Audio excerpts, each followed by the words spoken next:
Cool. Thank you for coming, guys. And I'll start now. Okay. So today, is the time starting? Okay. Yeah, so I'm going to talk about first. Did I put my introduction? Okay, anyway, I think.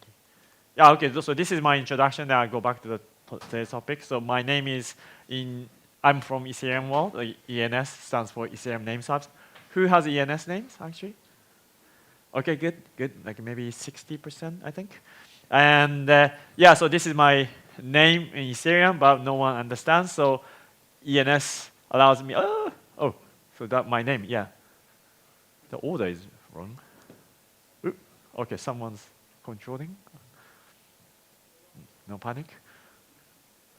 Is it? I think this is not my slide. Yeah, okay, doing again.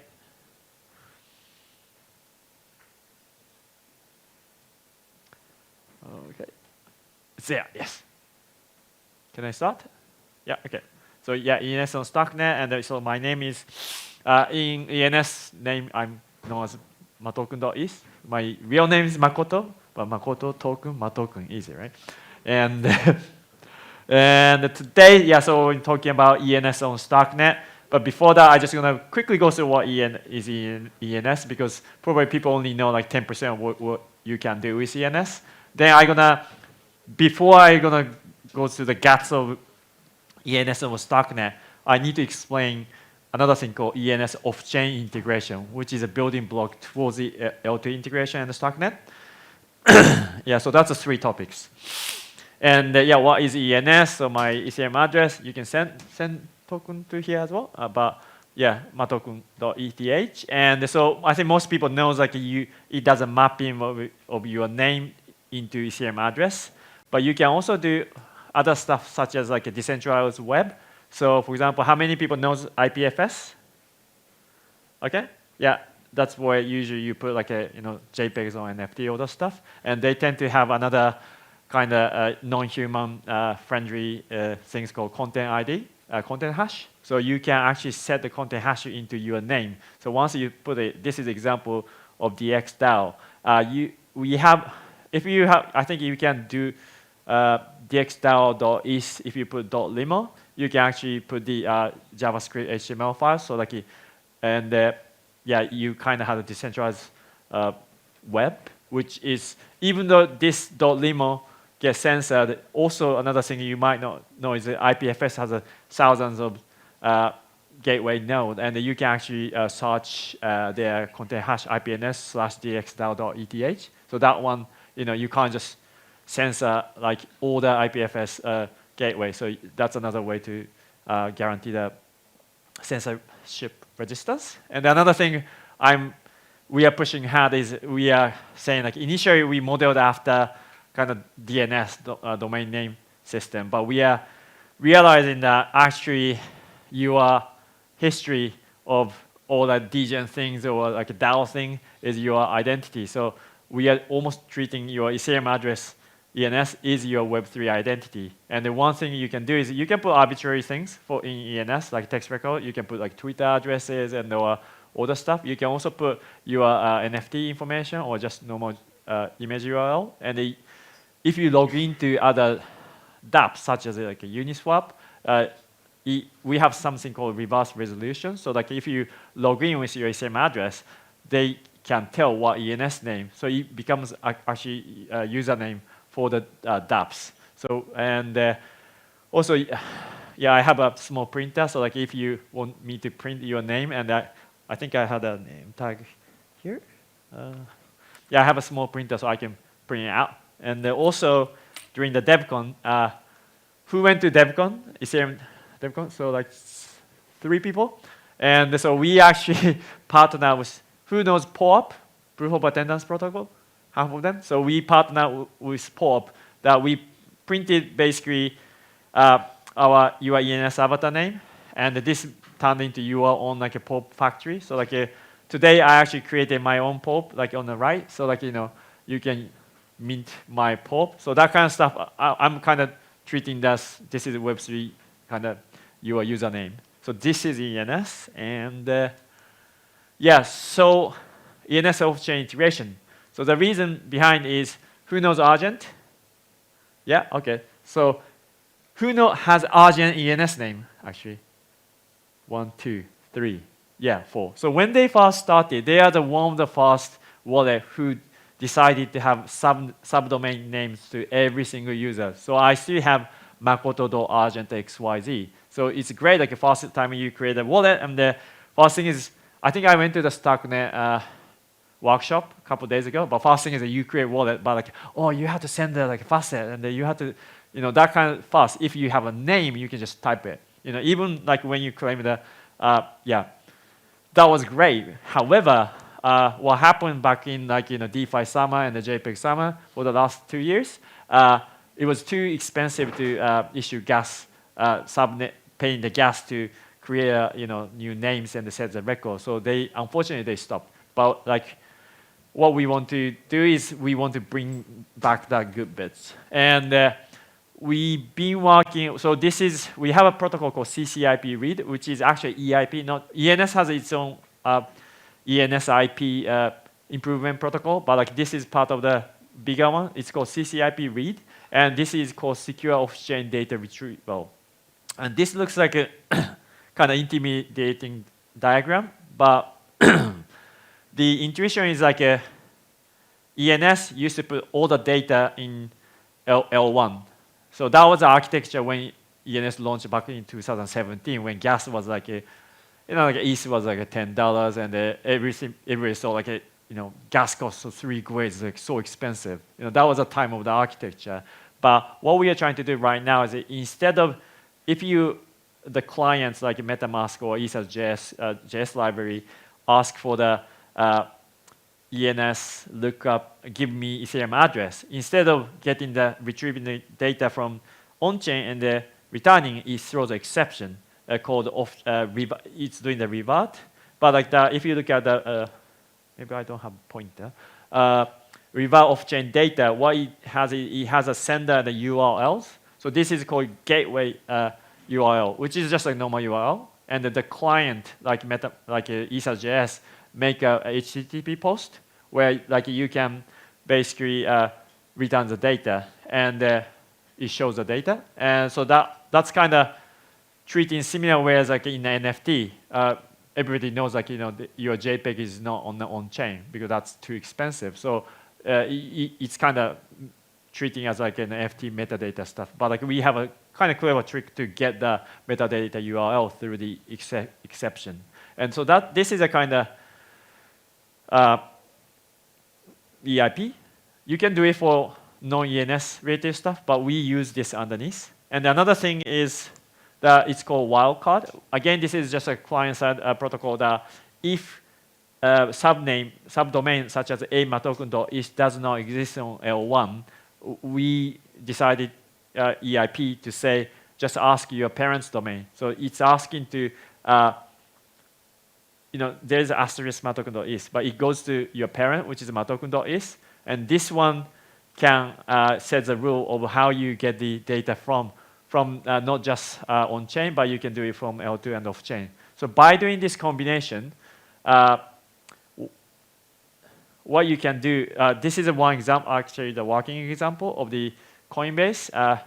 Who has used Coinbase? Okay, yeah, 10% maybe. And Coinbase has their own like a Chrome extension, and you can create your own name. So I have inoue.makoto.cb.id. Another thing you might not know is like ENS is not just ETH. You can export your internet domain as a ENS name. So that's such as Argent. Argent was XYZ.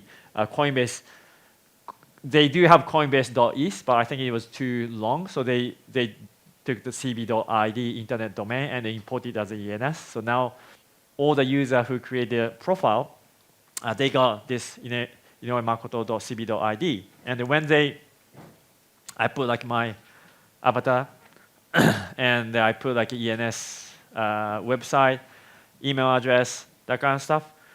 If I set profile on their wallet, it's actually, you can see from our ENS manager, which is our front end. So, and what it's doing, all these data is actually in their database.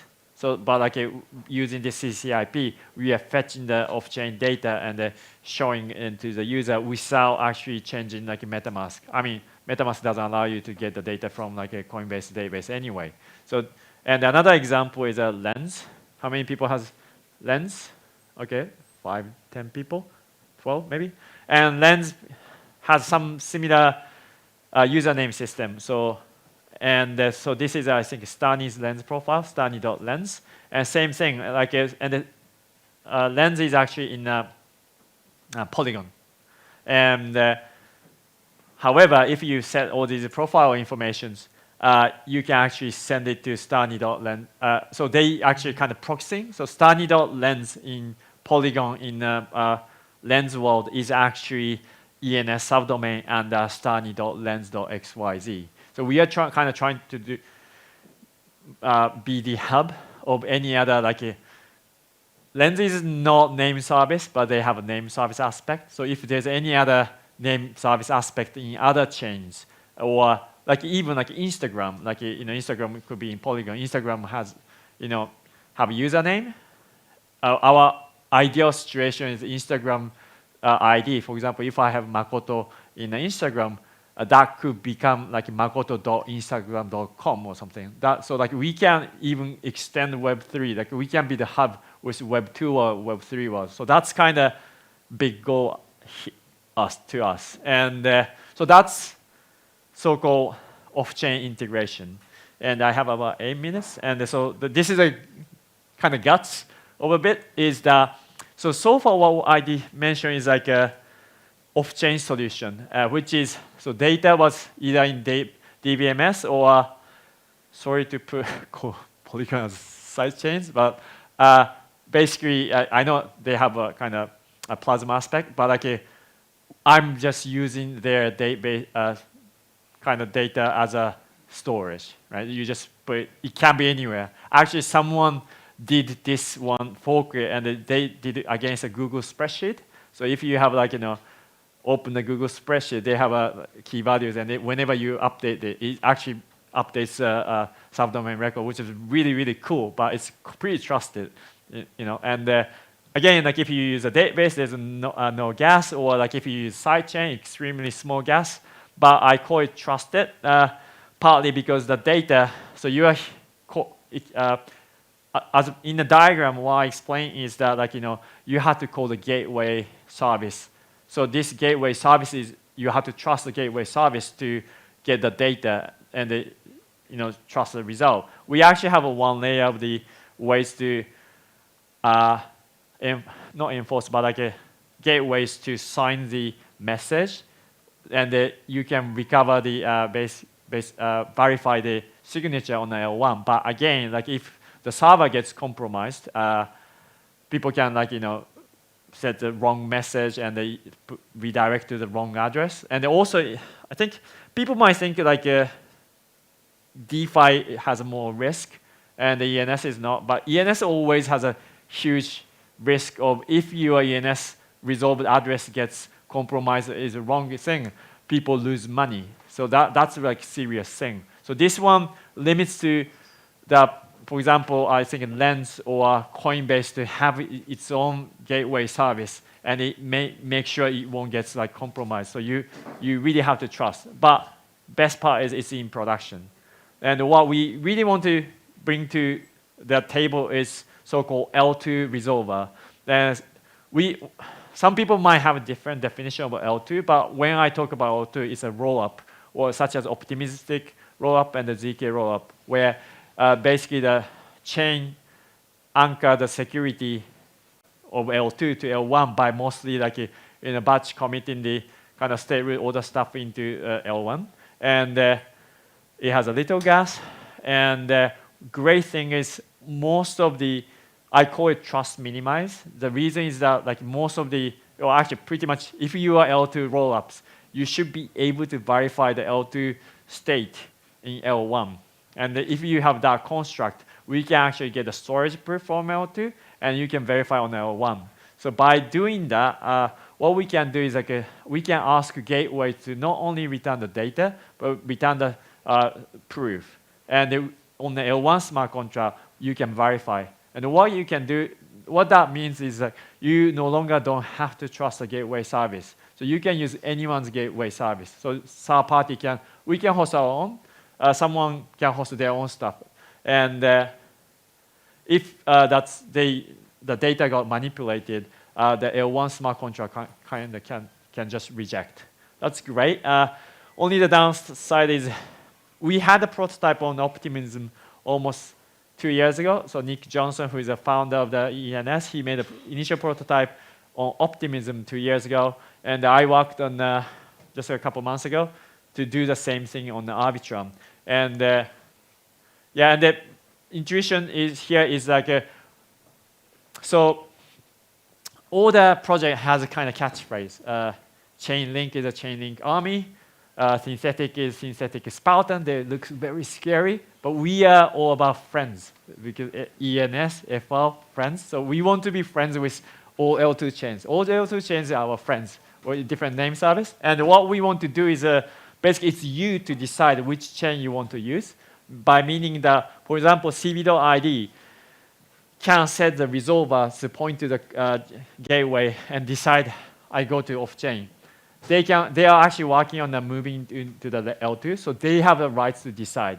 And so as Lens can be in Polygon. And for the case of StarkWare, I think I'm kind of working closely with the Argent team, and the Argent team is kind of dominant in the StarkWare team, and they really want to issue subnames in Starknet. And so that's Argent who sets the resolver gateways to take the data from Starknet and verify using their web mechanism. So we kind of, yeah, this is a kind of intuition. So if there's here I think I find a lot of people from different kind of rollup solutions. So like if you want to do something like that, I'm kind of entry point, so just talk to me. And then this is one example of optimistic resolver. You don't really have to read the code, but the intuition, what you have to do is like, what needs to happen to make this more trust minimized solution is first you call the kind of is get proof equivalent of things on the L2. Does anyone know what is get proof does?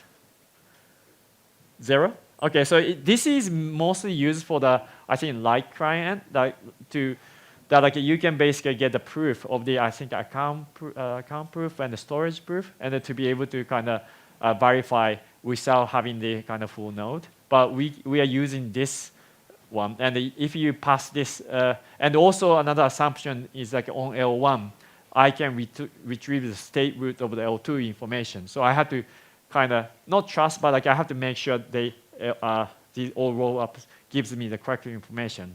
With these two ingredients, you can just use a normal Makoto tree library to verify the storage. So you can only limitation that you can only verify the storage, but you can't really verify the function result because I don't think any chain which can do it. But interesting thing is this is actually the code of the Arbitrum one, but I'm actually using the the library of Optimism because they are kind of exactly the same. So, and I just went through all the code, and I have 1 minute. And this is the best bits, maybe. And so, Starknet is the hardest, to be honest, because they are non-EVM. So I have a repeated conversation with people who's new to this community, like why people, trying to learn the whole new things. It's EVM is a lot easier. Yeah, it's non-EVM. And also another thing you might realize is like most EVM chain, unique things, the address is the same. So whether you are in a Polygon or Arbitrum, like your 0x address is the same. So you can use kind of easy way to retrieve, but that's not the same. So like I think Starknet address is a lot longer. So again, you need to have some sort of mapping between like EVM address, all the stuff. And also, this another thing is like, it might be small detail, but it's a big thing. It's like, so in Ethereum's EVM world, they usually use Ketchuk256 function, which doesn't really use in Starknet. And I only figure out how to pronounce. This is called Patterson hash, I think. Good.